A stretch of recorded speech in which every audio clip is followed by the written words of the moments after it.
受賞者の皆様にお話を伺いたいと思います。お並びの順にお願いいたします。まずはじめに建築部門のクリスチャン・ド・ポルザンパルクさん、お願いいたします。Merci, je parlerai en français, plus naturellement qu'en anglais. Excusez-moi de ne pas pouvoir le faire en japonais. C'est un honneur très vif, très profond pour moi, le Premium.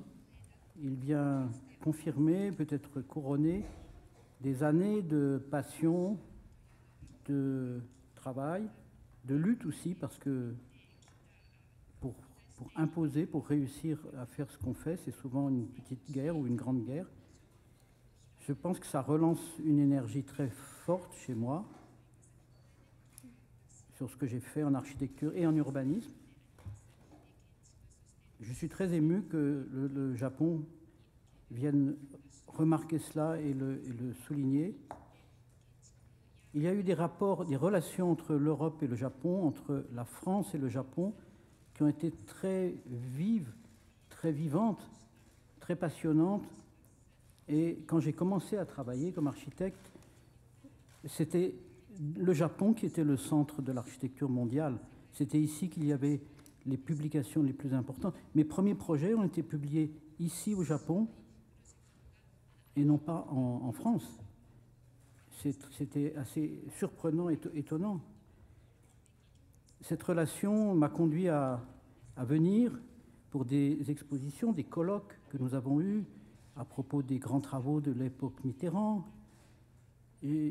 Arata Isozaki m'a introduit, m'a fait connaître beaucoup de choses. J'ai fait des visites très longues, tous les endroits de Nara et de Tokyo avec lui, de Kyoto avec lui. Le Global Architecture de Futagawa, père et fils, c'était un peu le musée mondial des architectures neuves. Et j'ai pu construire à la Fukuoka Jishio, grâce à Isozaki d'ailleurs.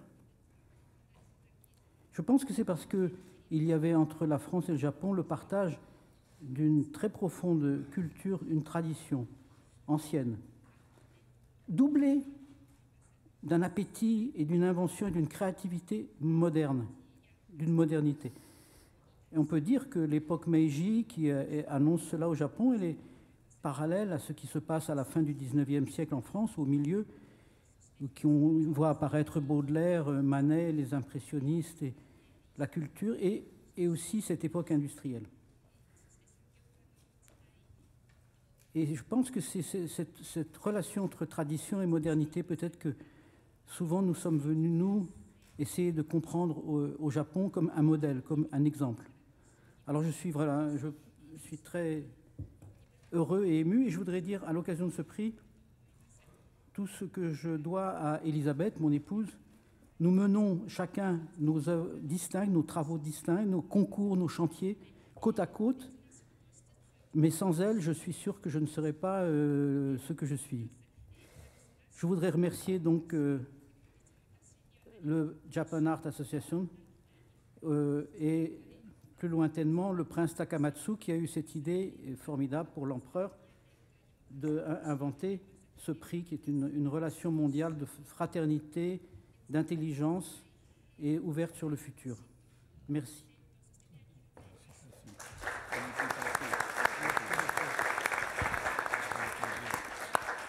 ありがとうございました。続きまして彫刻部門の中谷藤子さんです。お願いいたします。中谷藤子でございます。すみません。この度は世界文化賞という大変栄誉ある賞をいただいて、最初はちょっと戸惑いましたが、今は大変嬉しく素直に喜んでおります。まず今日の受賞にあたって3つのサンキューを私は捧げたいと思います。第一に高松宮殿下記念、世界文化賞の主催者の日本美術協会と、たくさんの国際顧問の方々、推薦委員、選考委員の皆様にまずはお礼を申し上げます。その霧の彫刻、私の仕事は霧の彫刻と呼んでいますが、それが芸術として認められたということよりも、芸術の、概念を拡張したということで賞をいただいたということで非常に喜んでおります。で、2番目のサンキューはやはり私のたくさんのスタッフに支えられている、支えてくださっているスタッフ、家族、またこれまで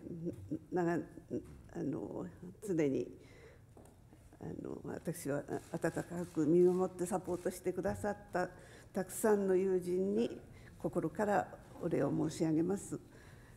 この受賞を機会にこんなにたくさんの方々に助けられ支えられてきたということを今更ながらそのことに改めて気がついて今感謝の念でいっぱいです。で、3つ目のサンキューは自然にサンキューと言いたいです。霧は形を持っていませんので、形を与えてくれるのは自然環境なわけですね。で、私の3番目のサンキューは自然に対して捧げたいと思います。少し霧の彫刻についてお話をさせていただきますが、霧は大気を鋳型にして風の流れを読み取りながらリアルタイムで徐々にこう変化し、ネガティブポジティブネガティブポジ反転して自然条件が変わればもう消えていきます。大気に戻っていきます。で、大気圏や気象をもう対象としているということで環境彫刻とも呼ばれます。で、霧の彫刻は中に入って遊べる彫刻でもあります。肌に触れて全身で体感する彫刻です。子供と犬にとてもモテます。犬は霧の中に入ったり出たりを繰り返しても明らかにその境界突破を楽しんでいるんですね。子供たちも同じです。子供と犬に一番モテるアーティストだと思います。詳しくは次の個別セッションでスライドを見ていただきながらお話ししたいと思います。言葉で霧の彫刻をご説明するのはちょっと難しいので、もう百聞一見にしかずというところでまずビジュアルを見ていただきたいと思います。で、最後に一言、私今週末の来週から水戸の美術館で霧の抵抗、霧のレシスタンスという題する展覧会を開きます。私の初めての総合的な個展なんですけれども、そこで何を語りたいかというと、1970年代社会が世界的にエコロジーに目覚めたこの反省の時代を生きたアーティストの一人として何か伝えていかなくちゃいけないものがあります。その片鱗でもこの展覧会を通して若い人たちとシェアできたらと願っております。ありがとうございました。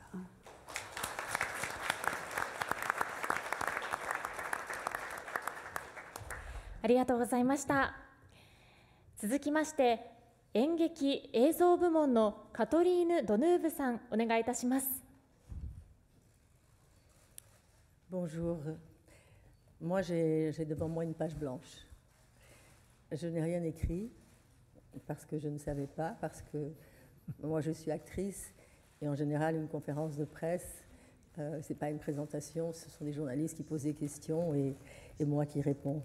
Contrairement aux personnes qui sont ici avec moi aujourd'hui, je suis une interprète. Une interprète n'est pas vraiment la créatrice de ce qu'elle fait entièrement. Elle dépend de différentes personnes avec lesquelles elle travaille, et son travail est partiel par rapport à la finalité de l'objet. Voilà, je suis très, très heureuse d'être ici aujourd'hui, très fière d'avoir été choisie. Je viens au Japon depuis très longtemps, mais malheureusement, c'est toujours été très bref. Mais je viens depuis très longtemps, pour des séjours trop courts. J'aime énormément le cinéma asiatique, énormément, le cinéma japonais particulièrement. Et j'ai la chance en ce moment de tourner avec un réalisateur japonais que j'admire beaucoup, qui s'appelle Koreeda, et qui m'a laissé partir quelques jours. Je suis en train de tourner avec lui, il m'a laissé partir quelques jours pour être ici avec vous aujourd'hui. Et voici la fin de mon intervention. Merci.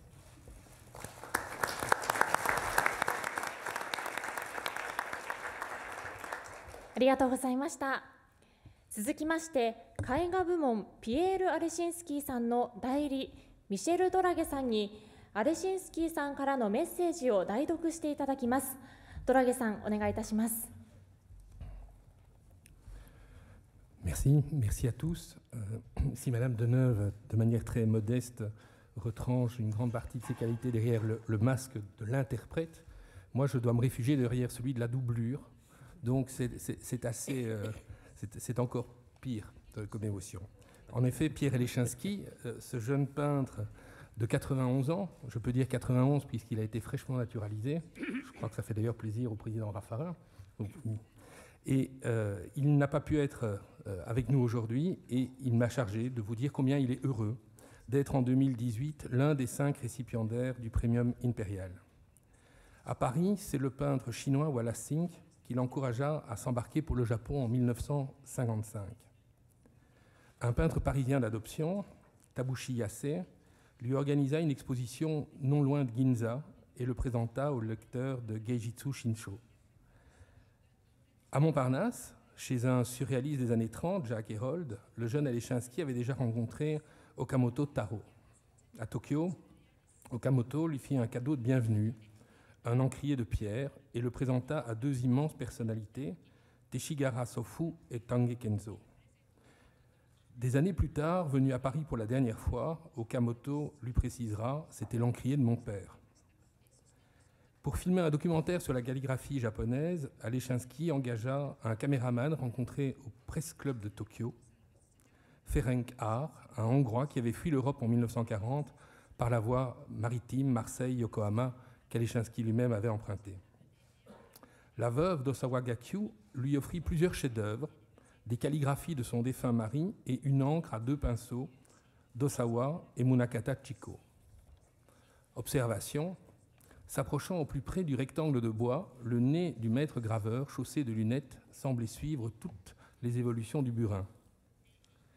Des années plus tard, dans la vitrine d'un libraire à New York, Eleschinski apercevra une estampe de Munakata.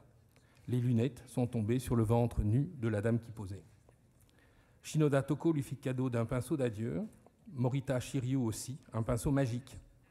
20 ou 30 ans plus tard, on ne sait plus vraiment quand, quelqu'un, on ne sait pas vraiment qui non plus, un visiteur venu par voie aérienne traduisit l'inscription gravée sur le manche du pinceau. Pinceau constitué de poils de chèvre aussi souple que le duvet naissant d'une jeune fille. C'est d'ailleurs grâce au pinceau de Morita qu'une encre de 1964, intitulée « La nuit polaire », a tenu son rôle lors de la rétrospective Pierre Eleschinski, qui s'est tenue au Bunkamura à Tokyo en 2016 et au National Museum of Art d'Osaka en 2017. Je vous remercie.